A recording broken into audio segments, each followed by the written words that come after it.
Before Duke Nukem took forever to get a game out, before he was even 3D, he was kicking ass in 2D. After crushing Dr. Proton in the original game, some aliens thought they were going to capture Duke, steal his brain, and conquer the Earth? Fuck that. All Duke is going to do is kick the crap out of him. Really, it was more like blowing the fuck up, because whatever weapon he was holding blew up bad guys. He could also find keys and high-scoring items, and you know what? It made for a pretty fun time. So does that mean Duke was the platforming king of DOS? Well, that title probably goes to Commander Keen, but Duke still deserves to be hailed for his platforming exploits. At this point, Duke hadn't quite grown into his balls of steel, but you could see he was well on his way. He wasn't spouting his one-liners yet, but by fictional 1998, he'd written, "Why I'm so great."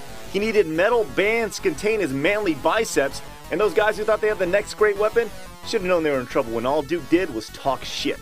Duke Nukem 2 was one of those games I'd always go over to my friend's house and play when I was young, but thinking about that stuff makes me feel really old. The install folder for Duke Nukem 2 was 6 megabytes, so it fit on 5 floppy disks, which held 1.44 megabytes each. This is why Duke only had one spoken line and it was only 2 words. I am back.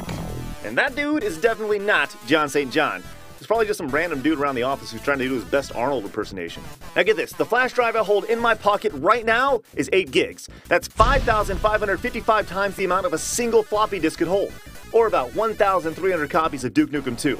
Now what's even more crazy is that some of you guys don't even know what a floppy disk is. Some of you have never used a floppy disk that was actually floppy.